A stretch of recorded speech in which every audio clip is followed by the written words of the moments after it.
Well, welcome everybody. My name is Bob Truby, and I serve as the National Director of the Emerging Scholars Network, the host for this conversation. And the Emerging Scholars Network is a ministry equipping and encouraging developing scholars who follow Jesus together. We're going to be talking today about anxiety. Anxiety is often seen as a way of life in modern society. Deadlines, family concerns, financial uncertainties, societal conflicts. Every counsel that I know has wait lists of anxious people wanting help. Alan Fadling, our guest for this conversation, describes himself as a one-time master of anxiety who's been on a journey of learning to experience God's peace and living non-anxiously.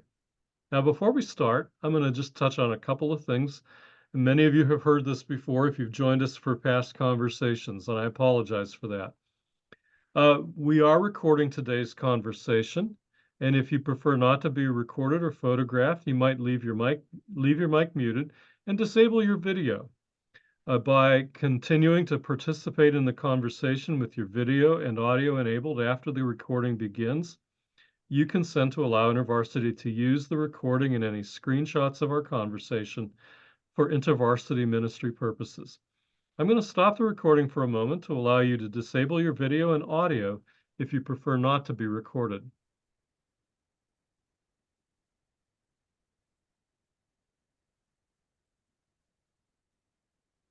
And our guest today, let me spotlight him so you can all see him well. Our guest today is Alan Fadling, and he is the president and founder of Unhurried Living Incorporated in Mission Viejo, California. He speaks and consults internationally with organizations such as Saddleback Church, InterVarsity Christian Fellowship, Cru, Halftime Institute, the Apprentice Institute, and Open Doors International.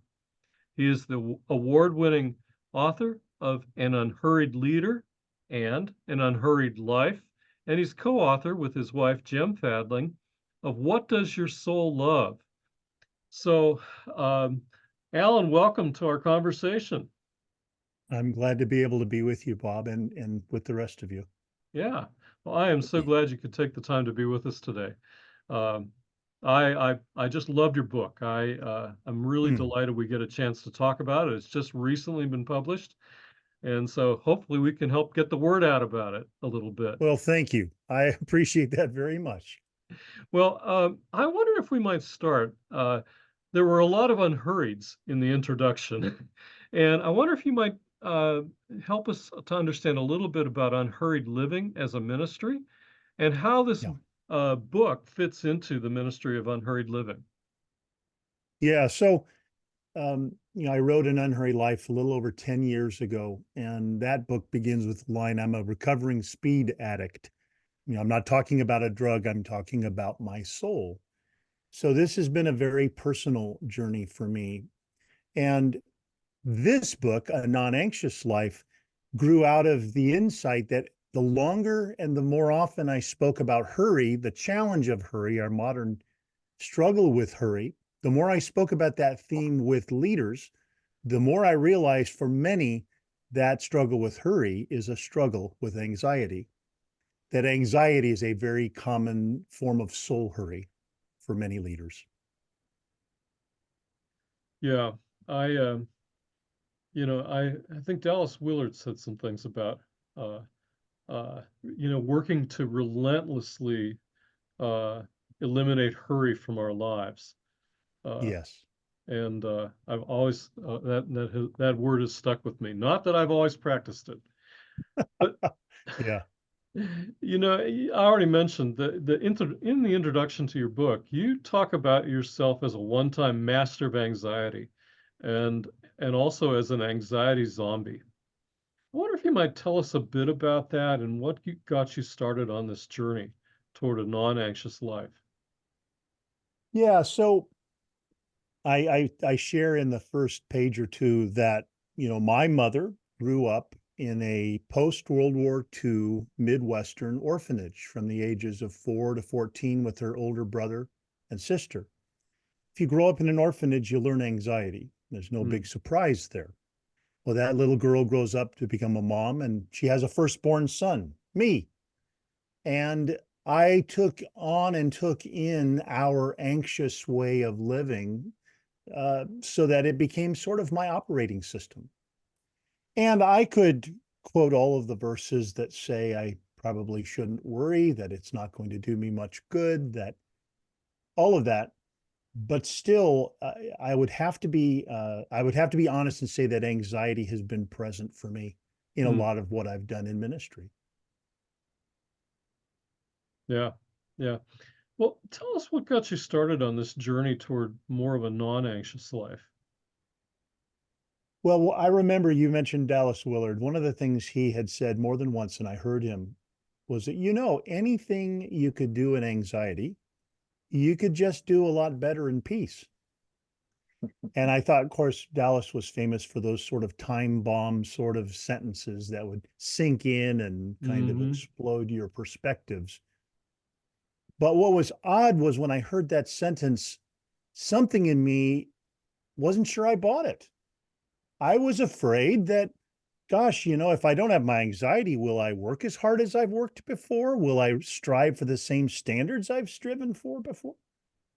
I was afraid.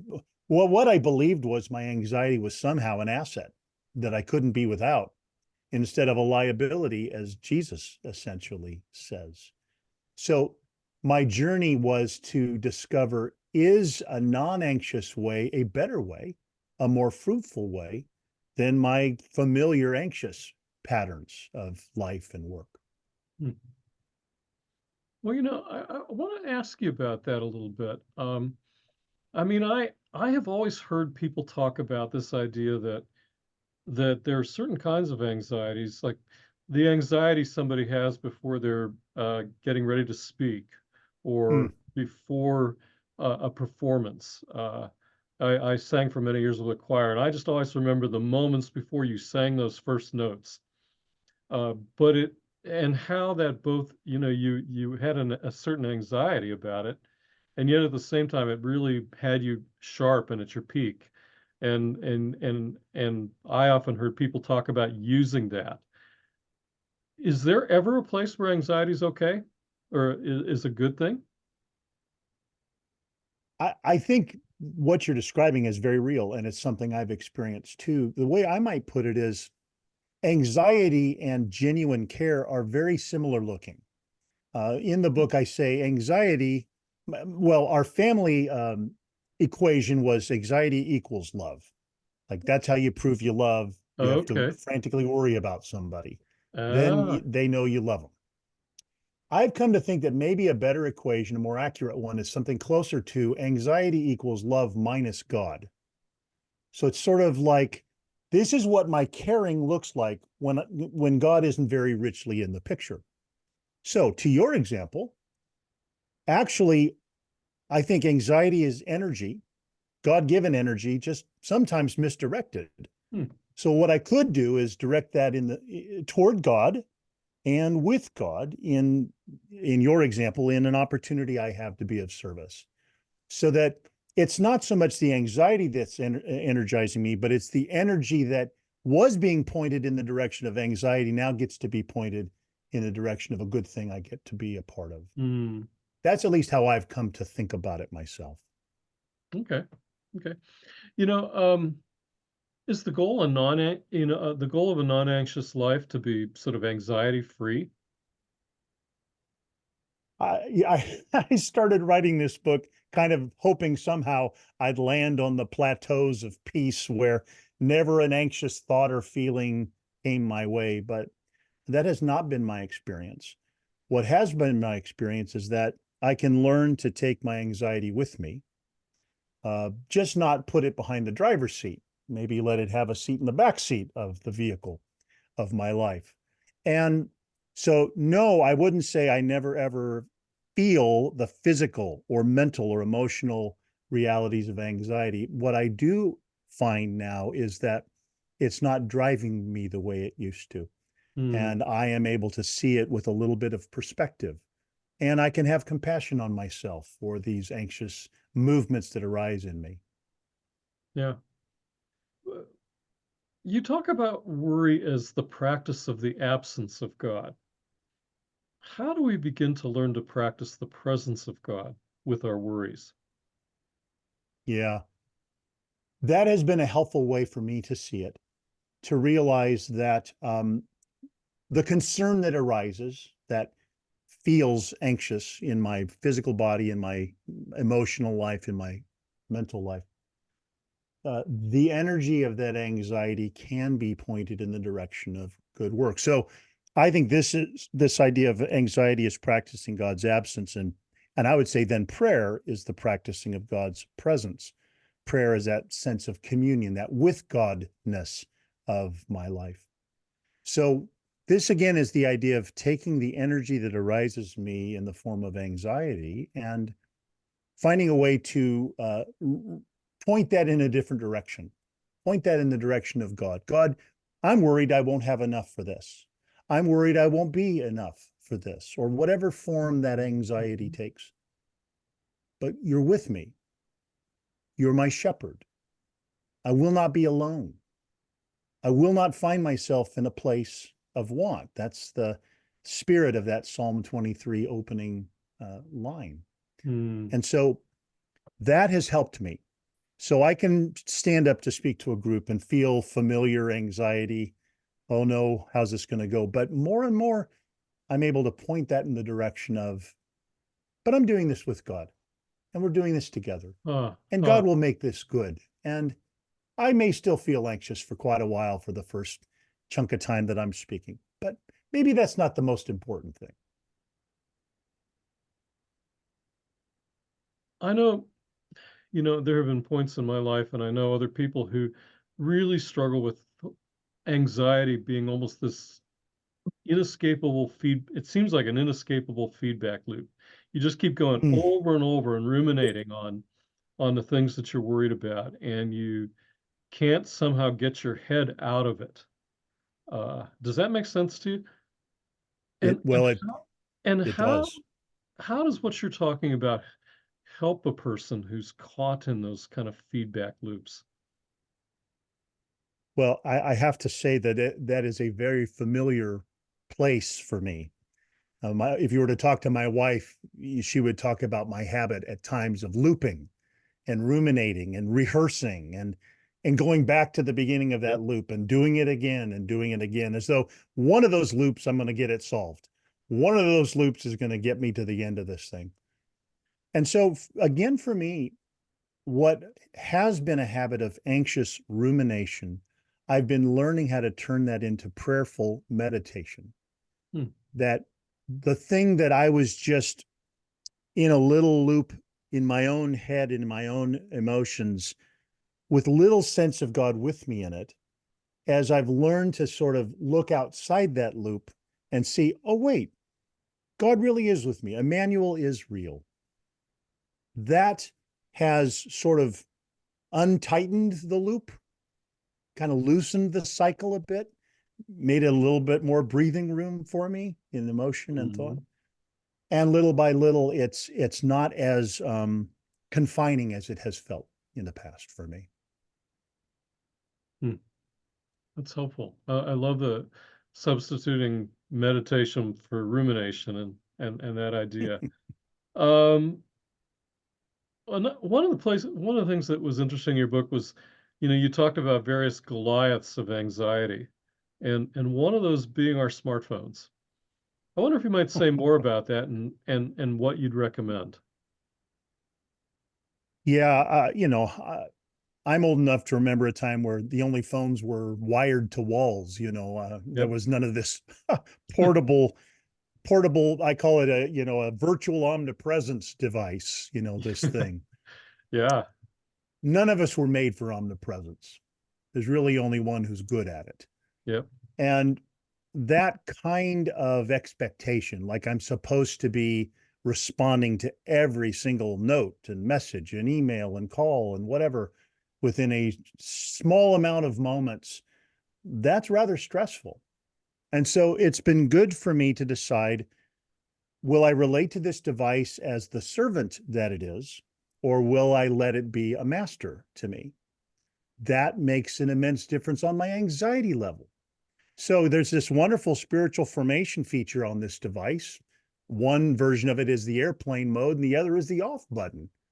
And I could use those occasionally if I would like. Now, there may be times when I really do need to be available. Of course, I'm not trying to create laws. I'm just saying maybe I don't want to be constantly available to this device. Maybe I want moments where I can think deeply and do good work that is Mm, undistracted. That has helped me on the level of anxiety as it relates to this device. that's good. I, I I had a job candidate a few years ago who left a message for me saying, telling me all the different ways that he was available. And he said, you can call me anytime, 24/7, call me, text me, whatever. And I thought, oh, that's Oh, scary. I don't know if I want to hire that guy. oh my. Uh, Wow. and it turned out I didn't. Oh, But it was kind of it was actually a little bit scary. So I'm not sure that I want to be trying to keep pace with you on that. I remember, you may remember a figure in the last century, Elton Trueblood, Oh in yeah. some ways, kind of a Dallas Willard-like presence in the last century. He said the one who is always available is not worth enough when they are available. Hmm. That we need moments when we are unavailable, actually for the sake of the people we want to serve. But there's a kind of a dissipation of who we are if we're always, always, always available to everybody anytime. Yeah. Yeah.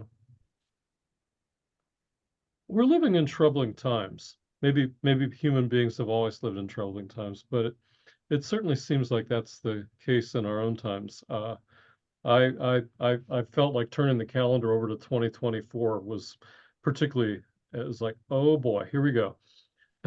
Mm, And and a lot of our troubles stem from things that as individuals we have relatively little power to change.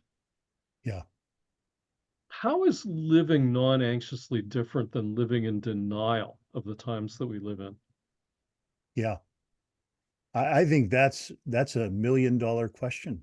Um, I think there's something perhaps when Jesus says to his inner circle in the upper room on that last night, do not let your hearts be troubled. Now, they were coming upon a moment that would be profoundly troubling. Uh, but somehow he wanted them to find their way to not letting the trouble get inside them. Don't let your heart be troubled in the midst of the trouble. It makes me think of Julian of Norwich, her famous Hmm. saying, all shall be well, and all Yeah. shall be well. Every manner of things shall be well, which she says in the midst of the Black Plague and the Hundred Years' War between France and England, Oh. and in what had been for her some very serious health issues. She had trouble, plenty of trouble. She had somehow found a way for that trouble not to soak its way into who she was, that Hmm. somehow God was still the one at the center of her, the God who loves her, the God who loves his world, the God who is present. Somehow the Lord is my shepherd maintained a kind of potency for her and can, I think, for us, so that as troubling as the times in which we find ourselves are, uh, God is neither surprised nor overwhelmed by those troubles. Hmm. Hmm. I want to sit with that one for a minute. A major Yeah, source of anxiety for a lot of us on this call is our work, yeah. and we don't get to step away from that. How does one live non-anxiously in one's work? What things might you suggest there? Well, there's no question. When I think of my worries, like right this minute, the things that I feel concerned about, I'd say 80% of them are related to the work I do. And there are a few things that have helped me there. One, my work happens to be a gift God has given me. That little bit of perspective has made an immense difference when I'm coming up against something that I feel is very challenging, or I'm coming up against something that I don't know how to navigate. like the reasons I might feel anxious about my work. The sense that God invited me to do what I do, God is with me when I do what I do. I've done a little exercise. I wrote about this in my book, An Unhurried Leader. I've sometimes written the list of the things that I'm currently responsible for in my work. They may be meetings, appointments, structures, programs, who knows what they are. And then at the end of each of those little lines describing my current season of work, I'll write two little words, with God. Hmm. So write chapter 7 of the current project, with God. Make that difficult phone call to a person I'm not sure I want to talk with God. Hmm. Now, it could end up sounding a little trite, but I will tell you that for me, something as simple as that has often reduced my anxiety. Like, I will not be alone trying to accomplish this task, or I will not be alone trying to move the ball forward on this project, or I will not be alone in that difficult conversation I need to have. I will be with God. And to me, the facet of who God is, that Jesus is the Prince of Peace who is Hmm. with me, that will make a great deal of difference. Yeah, I noticed in my own life how often part of my fatigue was just simply moving from task to task to task, and oftentimes I'd find myself switching into 15 to 20 different things in the course of a day, uh, Oh, and uh, and learning just the sort of the habit of a sort of even a breath prayer. Lord, help yeah, as I have this conversation. Lord, help as I write this email. Often in the time I'm transitioning from one thing to the next. Um, yes. you know, There's an unhurriedness about that. I think gratitude is another. Help is a really good transitional moment of prayer.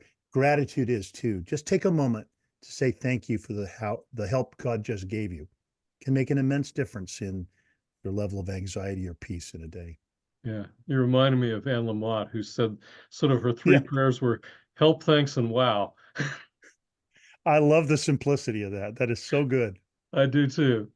Well, one of the things I want to ask about, we're not in a position where we can give medical advice here, No. obviously, but I wonder what you might say about, people also, there are also medications and prescription anti-anxiety medications. There's counseling and things like that. Where does that come into play for people in dealing with anxiety? When should somebody seek those things out along with the practices that you're commending? Or what would you say about that? Right. Well, you're right. I am not trained in any way, either as a therapist or as a medical doctor. But what I wanted to write was a way of helping those who would read with their experience of anxiety. I will say I have been grateful for the gift of help from all of those arenas. I have been grateful for medical help in seasons when I think the basic answer to your question is, if what you are doing isn't helping, get more help Yeah. and get that help from wherever you can find it. If medical help and if some kind of medication helps you make your way, then get that help. For me, sometimes a spiritual direction relationship has been a critical place to just have someone regularly listening to my life, reminding me of things that anxiety tempts me to forget. That has really often helped me. And I would say in my case, therapy, a number of different therapies have been really critical. One of my counselors said, you're going to have to learn to take your anxiety with you. I kept trying to avoid my anxiety or escape my anxiety or numb my anxiety. None of those strategies were working for me.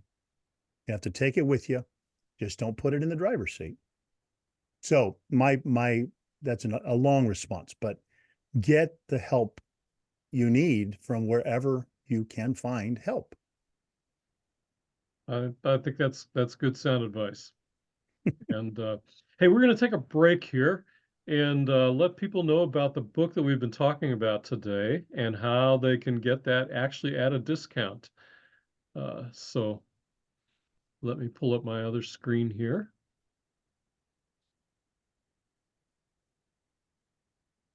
So we've been talking today about, we've been talking today about A Non-Anxious Life uh, by Alan Fadling.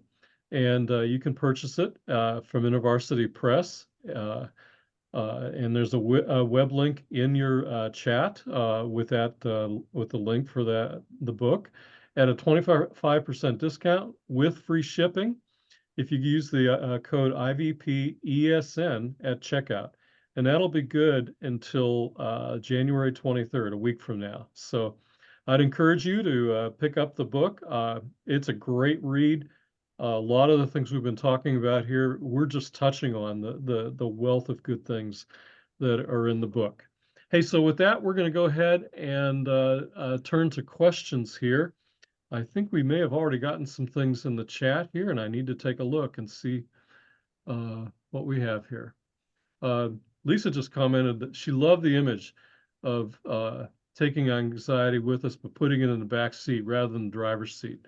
That's a very helpful way. Worrying. One question is, worry and anxiety, are they synonymous? What are a few of the scripture passages that have been helpful in living a non-anxious life? Yeah. Excuse me. I think it's a good question. I probably use them in a rather blurry way, overlapping quite a bit. But probably when I think through the book, I generally will talk about anxiety as sort of the feeling, thought, physical sensation that arises in me. It's also sort of the umbrella word for the whole experience, anxiety. I tend to think of worry as a thing I do. I ruminate, I think and overthink. So I might prefer to think of worry as a thing that I choose to do in response to my anxious thoughts, feelings, and sensations, and that therefore being told not to worry is something I can respond to. Don't feel anxious does not feel like a command I could obey. I don't know how to do that one. Yeah. And then you raised the question of scriptures that have helped. Golly, there was a season for 2 or 3 years that Psalm 23 verse 1 was just absolutely a mantra. I literally every time I would feel overwhelmed by anxious thoughts, emotion, or physical sensation, I would just rehearse that line. The Lord is my shepherd. I shall not be in want. Anxiety says I shall be in want. The Lord shepherding me says I will not be in want. Anxiety has predicted some very dire futures, few of which have ever happened. But it is very convincing sounding if I listen to it. So one of the things I love, there's the Message version of Philippians 4, 6, and 7. It's a little long, but if you don't mind, I'd love to read it. Don't fret, don't worry.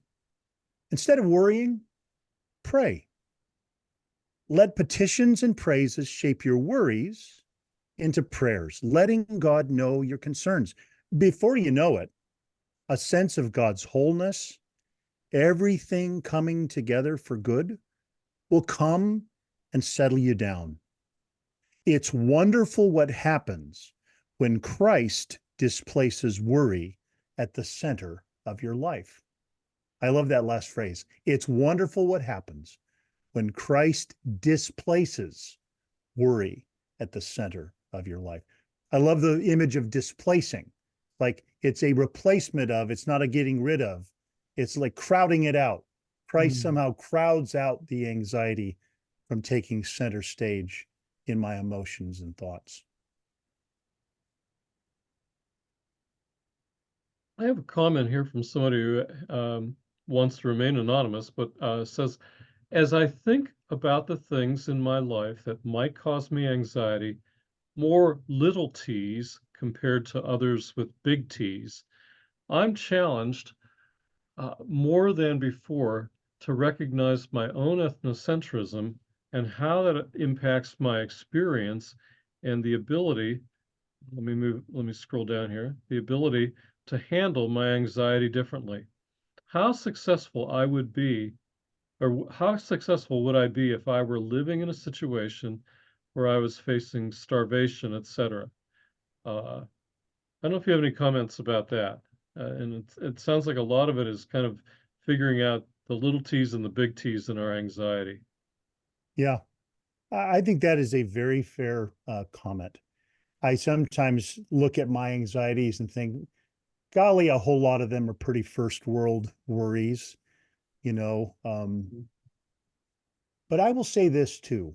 I have been honored to have brothers and sisters living throughout the developing world. I've had the honor of walking alongside brothers and sisters in a number of African contexts that were much more challenging than the context I find myself in.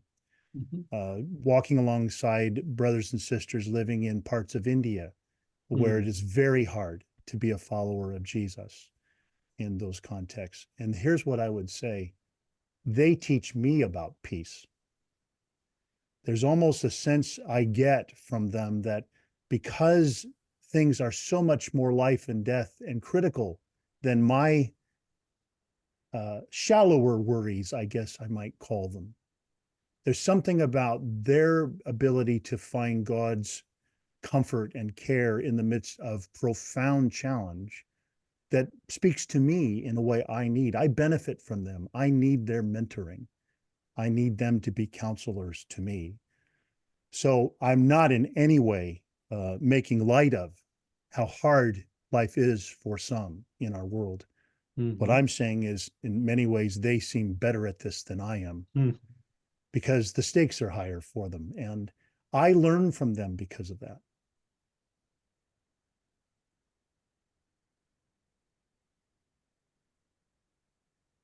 Alicia just dropped in a question here. Let me take a moment here and see that.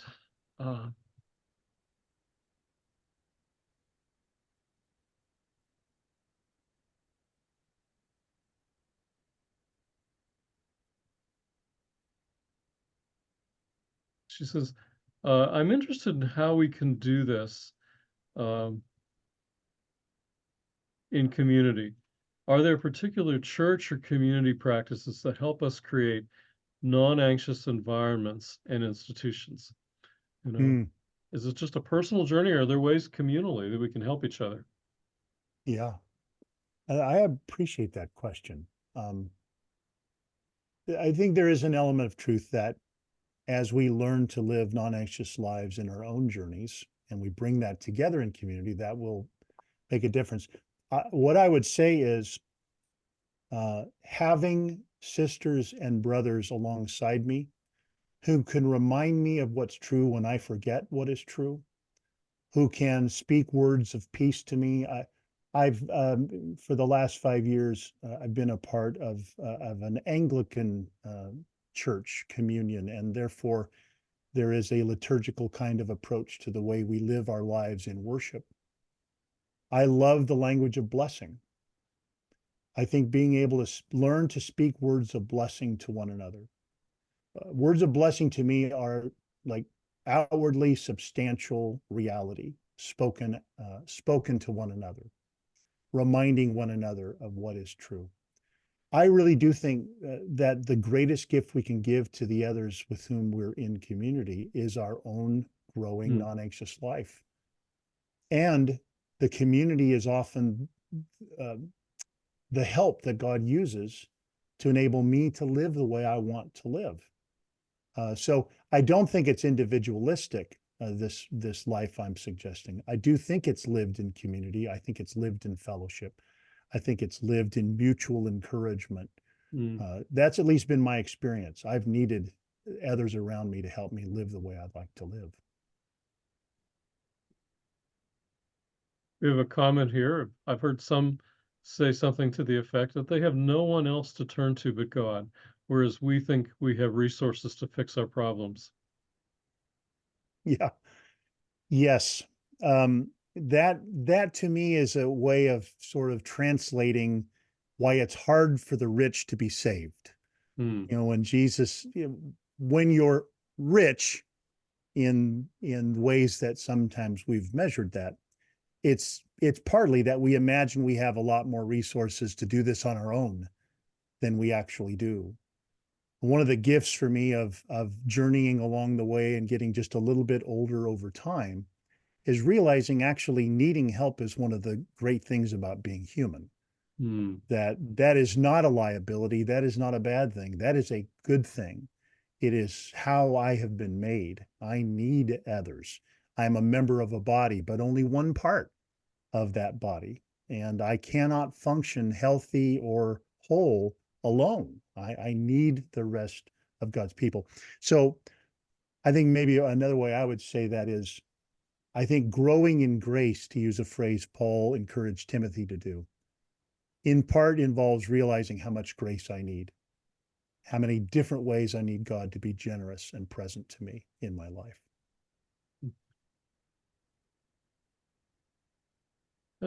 We still have time for a few more questions while we're waiting on others to jot things in. One thing I'd mention is one of my favorite chapters in the book was where you talked about the buoyant life. Hmm. You focused on the joy of God toward us and living joyfully in that joy. Uh, and I don't know if a lot of us think about God looking joyfully at us. Yeah. And and I wondered if you might talk about, speak to those who really struggle with viewing God that way, and what might help us get there. Yeah. You all probably would remember Dallas Willard saying there is no more joyful being in the universe than God. Hmm. And we say, and rightly, that one of the fruits of God's Spirit with us is the fruit of joy. It's a way of saying God is joyful.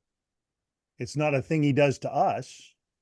It's a person God is, joyful, and then God is with us. God is in Hmm. us, and that bears joyful fruit. So it's helped me sometimes just as simple as this. Can I imagine, however I would envision Jesus, can I imagine him looking at me with a twinkle in his eye and with just a bright, happy smile to see me? Can I imagine this as his posture toward me, even when I perhaps have not had my best week? Like, even when I haven't measured up in ways I wish I had. I did things I wish I hadn't done. I didn't do things I wish I had done. Can I imagine that the joy of Jesus is more about who I am in him than it is about my performance level in a particular season of life? Hmm. That little prayerful exercise has been very life-giving for me. Jesus smiles when he thinks of us. That's not a Hallmark card. That's not a syrupy piece of poetry. That's a kingdom reality. Hmm. Hmm. That's good. That's good. Yeah, um, I think, you think about the times where you watch your kids, uh, or your spouse or a work colleague, and you just take joy in how they're living their lives, what they're doing, and if we can enjoy other people, why would not God enjoy us? Yeah, yes. To think We learned about, it somewhere. yeah, where do we get that from? Yes. Yeah, I mean, Uh, it's one of those really good things, and it's yeah, I think it was a wonderful thing in that was a wonderful chapter, I thought, to me, of just, Thank you. yeah, that's right. That's right. You know? Um, I'm glad. yeah, yeah, yeah. Um, well, let's see, we still could we still have time for one or two questions if anybody else wants to jump in there. You know, what are there some other spiritual practices that you encourage people in? Many people find various spiritual practices as helpful in drawing close to God, experiencing God's presence. Are there particular things that you might commend to us? Yeah. So, for example, a practice like silence. If you struggle with anxiety, it can feel like the last thing in the world you want to do is to practice silence. Like, why in the world would I want to be front and center with all of this anxious thought and feeling in me? But one of my counselors said, sometimes your anxiety is just a rush of adrenaline that needs to find its way out of your body. Hmm. And sometimes the best way for that to happen, again, I'm not giving medical advice, I'm sharing my experience, is often to be still and to almost say to your body, I'm going nowhere until we get through this. And letting that rush of literal adrenaline just process its way out. My counselor said, your body wants to relax. It actually wants that. Hmm. And if you let it, it will get there. It might take a little patience. So for me, the spiritual practice of stillness or the spiritual practice of silence has actually found its partner in this recommendation of my counselor to be still long enough to let that pass. What happens is when I wrestle with my anxiety, it's like I leave the adrenaline tap on and it just keeps running and I keep ruminating and it keeps going and it just never Hmm. stops. So it's the stopping to be still, to be silent. Sometimes that can help. If you just let it run its way through, you can find your way to the other side of that.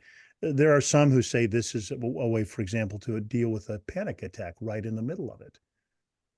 Again, these are experiential things that I've had. Hmm. Hmm. It almost sounds like some things I've heard sometimes about, prayer and some of the distractions in prayer and how we sometimes try to fight the distractions instead of Yes. just saying, okay, I notice you there. Okay. Um, and here, God, you can have this, and you just kind of rest and say, I don't have, I'm with God right now. I don't have to fight that.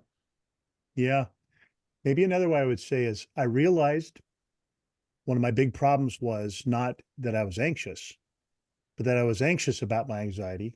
Then I was anxious about being anxious about my anxiety. Like I kept adding anxious thoughts to these anxious feelings, and that's what was amplifying it in my experience. So letting an anxious thought or sensation or emotion surface, that's going to happen. What I do with it, how I think about it, how I address it, that's something I can decide and learn how to do better. Hmm. So not worrying about my worries may sound silly, but that's been a really important practice, learning not to ruminate and worry about this feeling of anxiety that's arisen in me. Mhm.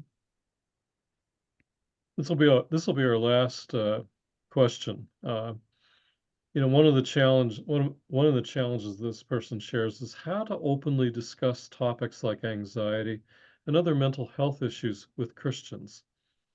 It's often viewed as a lack of faith, shaming instead of understanding, supporting and encouraging. You can say the same thing with a different tone and have a different effect on the person who needs to hear words of, let me scroll down here, words of shame. So Yeah. it's this whole question of how we speak to each other about these things.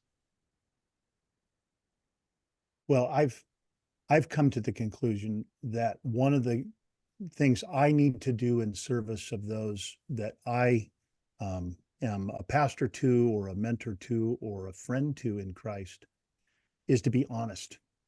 Hmm. There's a lot of dishonesty that passes as spirituality in Yeah. in our communities.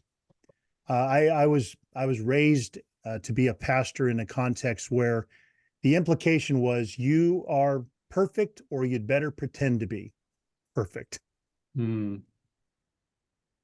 There aren't any perfect people leading ministries or churches. There aren't any of us. Jesus, he is a model of perfection and wholeness and holiness. I am a wounded healer. And it has come to be clear to me that the degree to which I can be appropriately honest about the journey I'm on, how I still today in my 60s need grace and mercy every day, the degree to which I can do that serves others. Nobody can follow a perfect leader. Nobody can because nobody is. But we keep creating these false impressions of how we struggle not. Yeah. We have no challenges or troubles in our lives. Just put a big smile on it and we'll all be fine. No, we are on a journey of growing in grace, and that involves real challenges. and real troubles. And God is with us in those things. Well, that kind of takes us into maybe your parting words for us. Want to give you the last word in a sense in our conversation. What would you have any parting encouragement or help to us on this whole Yeah. subject of living a non-anxious life? Well, one of the seeds of this book was the idea that we live in the presence of a Prince of Peace. And we've Mm. come through the Christmas holiday. That's a season where we remember that description of Jesus, and that's a beautiful time of year to do that. But when I wrote An Unhurried Life, I imagined what would it do in my life if I remembered I lived my life in the presence of an unhurried Savior. This book was in part birthed from the question, how would it affect me if I remembered I was always in the presence of a Prince of Peace? Not just world peace, not just relational peace, not even just peace for hearts and minds, but this shalom, this well-being, this all shall be well kingdom reality. Um, that that as a growing vision has been helping me. So just I often think, today I'm living my life in the presence of a Prince of Mm. Peace. That's a little place of reflection. It has also helped to learn how to identify, in the spirit of what you said about prayer, identify there I am anxious. This is not unfamiliar. I know those feelings. I know that shortness of breath. I know those racing thoughts. Pretty overwhelming feeling. But the Lord is my shepherd. Mm. The anxiety is not my shepherd. Anxiety is not a good shepherd. The Lord is a good shepherd. Anxiety will not lead me to good places. My shepherd will lead me to good places. And then I think the last thing I would say is I have found the practice of gratitude. I said this before, but I have needed the practice of gratitude. Mm. Sometimes just 5 seconds between a task and another task, or an appointment and another appointment. Just a moment. Like when we finally close this Zoom, one of the things I know I'll do is just take a few moments to celebrate how good it has been for us to be together in this way. What a gift for God to be with us in this sort of thing. Who knew Zoom could be a place where something this good could happen? And I'll enjoy that. I won't too quickly move to the next thing I need to do today. And there's plenty of them on my list. Mm. But just a moment to say thank you is good for my soul, and it's good for the quality of the work that I get to do. Well, you took the words out of my mouth. You know, I really am thankful for you joining our conversation today, and you've just given us some really rich things uh, to consider and to ways to invite the Lord into our lives as the Prince of Peace. Thank you for serving us in that way and for being with us here. Um, we do want to Been a pleasure. let people know once more about uh, Alan's book. Again, I've put the information into the chat about how you can obtain a copy of Alan's book. I've also put information there about our next conversation. Uh, Here again is the book that we're talking about. The book is A Non-Anxious Life, and you have the web address that you can go ahead and order that at a 25% discount. And I hope if you found this conversation helpful, the book just goes and enriches a lot of the things that we've talked about in brief here. Our next conversation in February, our guest for our Emerging Scholars Network conversation is Mike Cosper, who's has a new book coming out called Land of My Sojourn. Mike Cosper has spent a lot of time in the last several years looking at the troubled witness of the church, leadership crises, epidemics of narcissism, abuse, and cover-up, And for many, the church has been a place of experiencing a lot of pain, and Mike has some of that Mhm. even in his own life. He's also experienced where God has really met him and restored his faith as he's wrestled with these things. And he'll be talking about the book where he recounts some of that. As I mentioned, he's a writer and podcaster for Christians in a post-Christian world. He directs podcasting for Christianity Today, where he hosts The Rise and Fall of Mars Hill. And he's also cultivated a podcast about faith and work. And the conversation is on February 14th, Valentine's Day at 12 p.m. So if you're going out for lunch afterwards with somebody, you could celebrate lunch afterwards and join us for the conversation. You have a link there for registering for it, and that is open today. So with that, the final thing we want to do is just to say thanks to everybody for joining us today. We really appreciate you all being on this call and engaging. Great questions. Thank you so much. Special thanks to Alan for joining us. I would like to acknowledge as well InterVarsity Press, who helped set up this call and who assists us in various ways in doing these Emerging Scholars Network conversations. We are really grateful for them. In case you're not a member of the Emerging Scholars Network, we'd invite you to join us. Membership is free, and you can just go to blog.emergingscholars.org, and there's a join button there. You can click on that and fill out a short form and become a member of the Emerging Scholars Network. Emerging Scholars Network posts content regularly on Facebook, Instagram, and X at ESN IVCF. Also, we have a YouTube channel with over 50 of these conversations online, and this conversation, probably in the next day or two, will be there as well. And so I'd encourage you to visit our YouTube channel and subscribe to it to get notices of whenever a new video is available. So with that, we're going to conclude our conversation. Alan, thanks again. It's just been terrific to be with you. And Thank you. we will stop the recording and leave the connection open for a few minutes if people want to chat or maybe even ask that question that they haven't had a chance to ask you formally.